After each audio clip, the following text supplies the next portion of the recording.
میرے دوستو، ایک وقت تھا کہ چھوٹی چھوٹی باتیں بہت زیادہ محسوس ہوتی تھیں۔ اس نے یوں کیوں کہا، اس نے ایسا کر دیا۔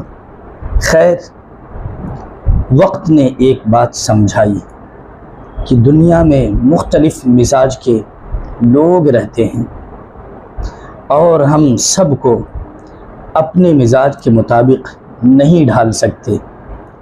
یہ بھی ضروری نہیں کہ دوسرے آپ کی ہر بات کو سمجھیں، بس آپ کو لگے کہ اگلے کو سمجھانا فضول ہے، بیکار ہے۔